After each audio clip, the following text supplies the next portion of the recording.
Hello and welcome to Rock Your Block and today's segment of Homes Radio. I am your host, Ernestine Wilson, Managing Broker of Ernestine J. Wilson Real Estate.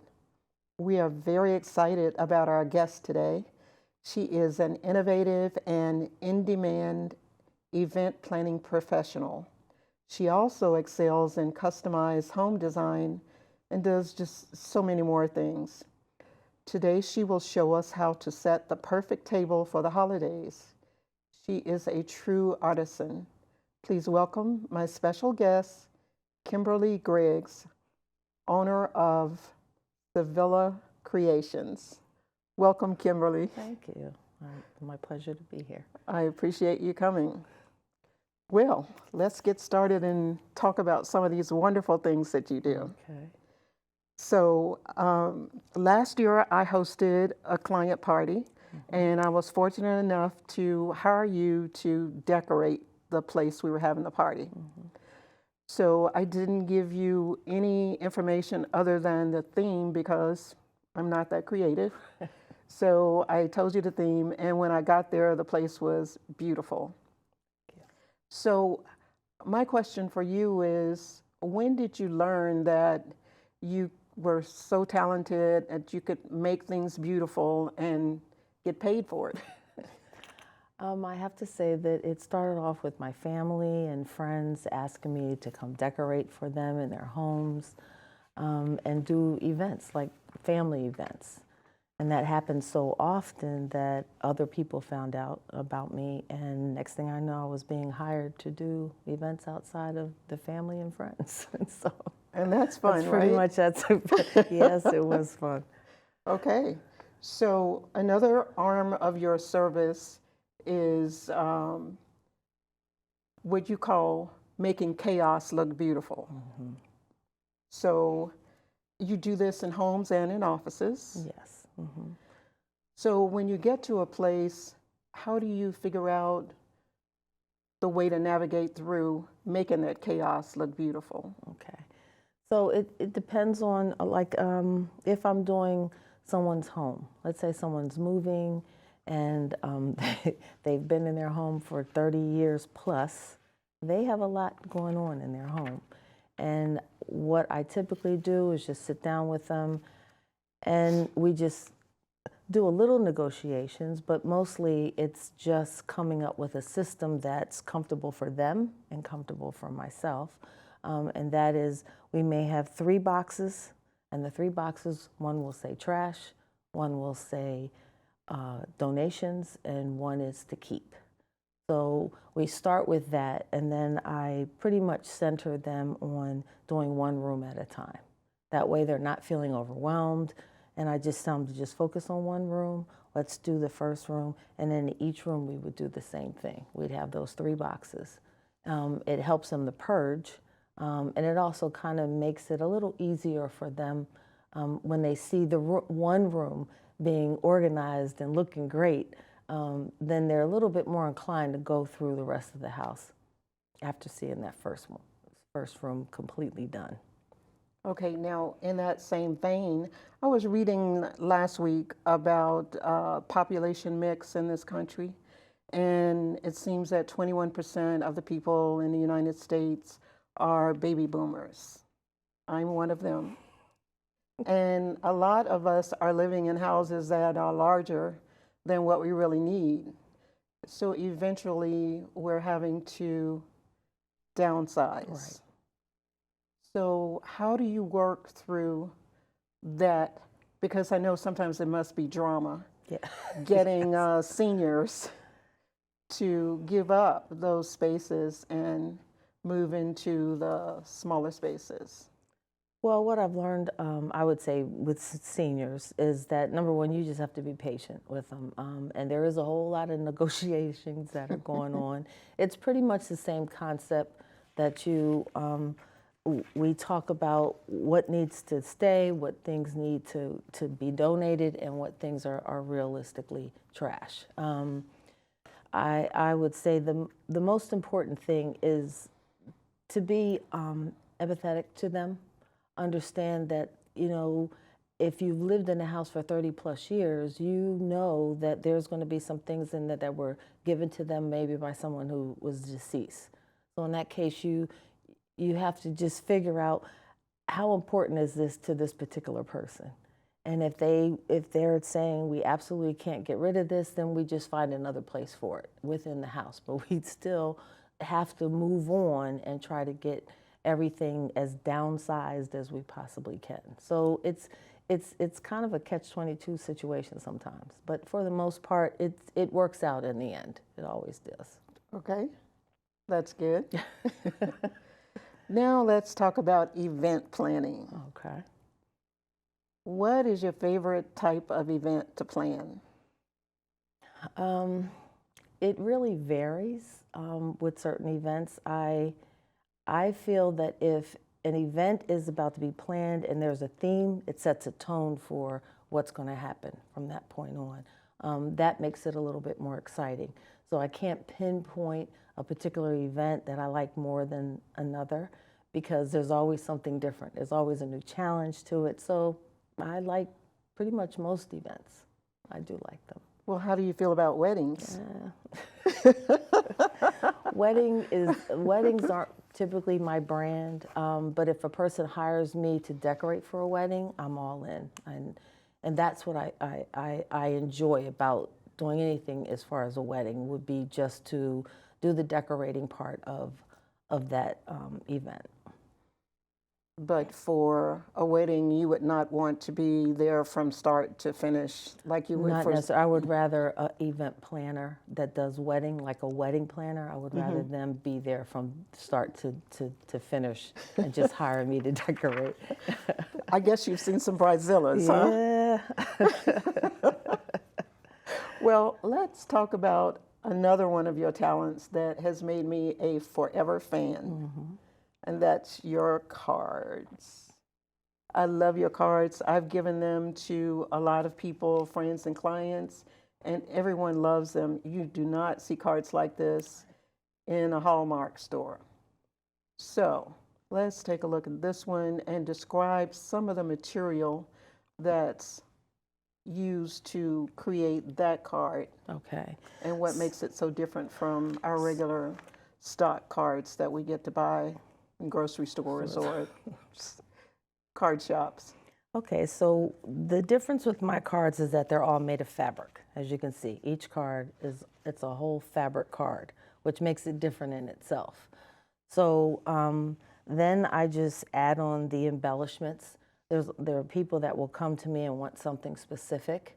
So let's say, for instance, you sold a new home to someone and you wanted to give them a thank you card. So you would order something like this that would show them, enjoy your new home. The inside of the card is always blank, and these are the blank inserts, and on the back of them are little peel-offs so that you can stick this to the fabric once you finish writing whatever you want to write inside the card. So what I tell people a lot of times is I do the creative part on the inside, and you create the words on the inside. I'm sorry, I do the creative part on the outside, and you create what's going on in the inside of the card. So what is this? Where did you find that? So this is a three-dimensional clouds, and I find these in craft stores. I go to all kinds of different places and find different embellishments to make my card stand out or just be different. I might see a picture that I like and I cut a picture out. So it just varies as to what types of materials I'll use, if I find things, or if I just come up with a design of my own, then I'll just make a design of my own. So. Okay, like this one is an anniversary card. Right. And it's really pretty, with the champagne glasses on the front. And it seems like you found a picture of something and then you framed it. Right. So is that the intent there for that to be? Right. So like it makes it stand out. It makes it look 3D. So a lot of my cards are 3D. Okay. So I'm just using different cardstock paper behind a picture that I saw that I liked, that I cut out. Okay. So sometimes I'll do them like that. It just varies as to what materials I get and where I can find them. Okay, and this one is, tell us about that one. What was your inspiration for that one? Inspiration for this was that I just love the colors. And I just thought it was really nice. I saw this in one of the craft stores and decided that I just wanted to show something to represent a country.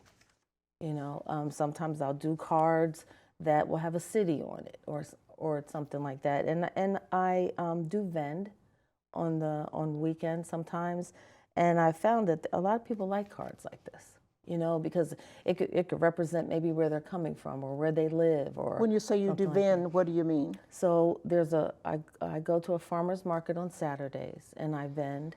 I vend meaning that I sell the cards, I sell the pecans, and that's what I do really as a hobby on the side. As a hobby? As a hobby. Okay. It's a fun hobby. Because I was about to ask you, about to ask you when you had time to do this. Well, I'm going to tell you when it started. It started during the beginning of COVID when we had to shut down where I worked, and I still needed an income to come in. So at that time, I began to make the cards, and it fell around Mother's Day, so it was like perfect timing. And I just began doing the cards and selling the cards. You know, okay. It really was a hit, and it helped me. It helped me out a lot. You know. Okay. Well, they're really beautiful. I really, really enjoy giving them, and people love getting them too. So. It works really well for me. That's good. So living in DC, we celebrate everything, like when we give special occasion cards, right, exactly. But we also have a lot of parties. Right. And I have a challenge when it comes to decorating for parties. Mm-hmm. So I invited you to come here. One of the reasons that I wanted you to come is because I want you to show us how to make a table beautiful, okay. A dinner table. Mm-hmm. So after the break, okay, we will do that, okay? Okay, very good.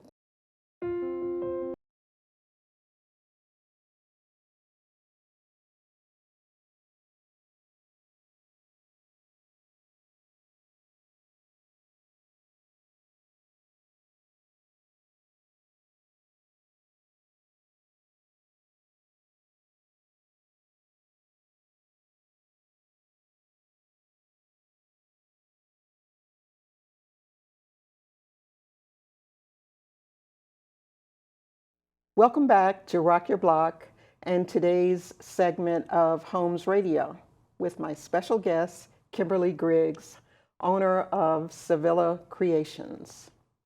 So before the break, we were discussing you showing us how to present a beautiful table for any special occasion.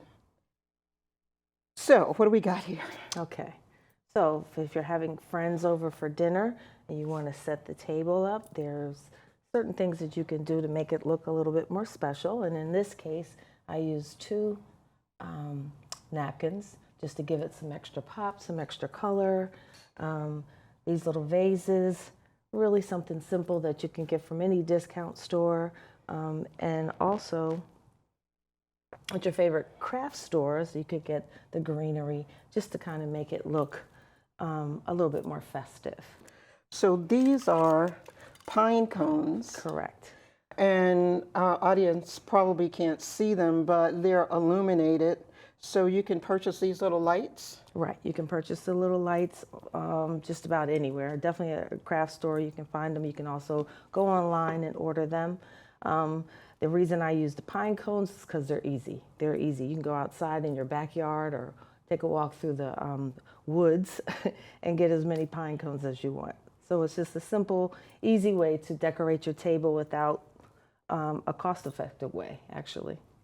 Okay. Do they sell these at the dollar store? The pine cones? No, the lights? The lights, sometimes they do during the holidays. You Okay. might find them at the holidays, but most of the time you can definitely get them at the craft store. Okay. So Or is that order 'em like, online. what are some of the craft stores? I'm Like not very crafty. like a so- Michael's or Hobby Lobby, Okay. something like that. Okay. So tell us about this presentation. Okay, so what's happening right here on this plate is we have the 2 napkins, of course, for them, so that if they make a mess, they have 2 napkins to work with. This is your bread plate. This is your salad plate, and then this is your actual dinner plate, and then of course this is the charger, and the charger is typically just for decoration. Okay. You call this a charger? Yes, this is a charger right here. That's the charger. It's like a placemat that's in the shape of a plate? Pretty much. Okay. It's just something extra to just make the table look better. When the whole table is adorned with that, it just really looks nice. It looks good. Yeah. Okay. So you said you had I also wanted to show you that this is just for a dinner party, people coming over. Okay, so let's say you want to celebrate for Thanksgiving. So we can use these same decorations, just make a couple of little adjustments here. So we're going to make a couple of little adjustments. Should I take this off? Yes, you can take the 2 off for a moment. Okay, we're going to undo this. And we're going to give some color to the table. So let's say you're celebrating Thanksgiving, you got the family coming, you want to just do something cute and nice. So we give them a little color. We can put everything back like it was. Okay. And then we add a little orange, gourds, just to give it that holiday flavor. Just something that's simple. Use the same thing. You didn't have to change. You didn't have to go back to the store. You didn't have to do anything. Just things that you probably have around your house. You could just get leaves, again, from your discount local store. And sometimes they'll come in a bag with all different colors. So it's just something that you can just use anytime that you want to. And it just makes it simple and easy and cost effective. Okay. I like all of that. Okay. All of that. Yes. Because I'm not creative. Okay, so it makes it very, very easy. It's something that you can do. You could even just use a piece of fabric. If you have a nice, beautiful colored piece of fabric, you could just put that on the table, actually use it as a runner, and do the same thing with it. Okay? Okay. All right. Got it. So we have another one over here. All right. Again, we are doing a dinner party. Okay, so let me show you something. This is a different way to place your napkin on the plate when you're having a dinner party. Just something cute and different. And I'm going to show you, Ernestine, how to make this so that the next time you have a dinner party, you can do the same. So here you go. You can do this. Okay. Okay. So you're going to fold the napkin like a triangle. I can do a triangle. Okay. And then you're going to bring this fold up to the edge here. Bring it Okay. to the edge. And then you're going to just pull it up a little bit so that you can get to it. And then just fold it over once, twice, 3 times. All right? And then you're going to take this end. 1, 2, 3. There you go. Okay. Okay. You're going to take this end and fold it over like this to the corner. Under your finger. What's under your finger? Oh, Nothing. just. Just fold it over. Just bring it over like this. Okay. There. Okay. Okay. And then you're going to fold the other flap over. Okay. Okay. Now, what you'll do is, here's your ring. Or you could use that one, whichever one you want to use. You're going to take this, and you're going to put them in here like this, all together. Pull it through. I'm not sure how this is working on this side. It's okay. Pull it through. It's pulled through. Okay. Keep pulling till you get to the center. All right. And then just pull these down. The little ends. Yeah, pull the ends down. Okay. And fluff this out a little. Yours looks prettier than mine. It's okay. Takes practice. Just pull the ends out more. Like That's all. this. Pull the ends, these ends out, so that you have more like a ribbon look. Like, listen. Right, there you go. See? Like that. There you go. Okay. You can pull it some more. It's not going to hurt it any. Like this? Oh, mine that's is shorter than Because that's yours. a smaller napkin, exactly. Oh, okay. Okay, see, All you right. did it. See how easy that was? Okay. So, this is another centerpiece that's just simple and easy. Just get some candles. I have a tendency to find some really good finds at consignment stores. Mm-hmm. So all of this came from a consignment store, except for the candles. I got them at the craft store. Okay, so let's just dissect this just for a little minute so that the audience can really see what's here. What's going on here. Okay, so I put some rocks in just to give it a little extra pop, basically. Mm-hmm. These are just something this simple. Again, something you can get at a craft store, and these work, and they almost look real, you know, which makes them really nice. Almost like some little berries. Exactly. Okay. Mm-hmm. So you just put the rocks on that. Put the vase in there. You put this here, and you can. What I love about these, they can go anywhere you lay them. Okay. So it makes it really nice. And then you just stick a candle. So let's say you wanted to do something for Valentine's Day. You could change that candle from a white candle to a red candle. Change your vase. Put some hearts on it or something like that. But the setting here can go for different occasions. It can go for a Christmas time because of the colors, or it can go for Valentine's, or it can just be a nice intimate dinner for 5 or 6 people that come to your home. I like it. Mm-hmm. So do you have any advice for people about entertaining? Any advice, excuse me, that you can give about mistakes that you've seen people make when they were entertaining that they could easily avoid? I believe one of the biggest mistakes people make is when you're entertaining and you're inviting people to your home, you should always find out what allergies they have.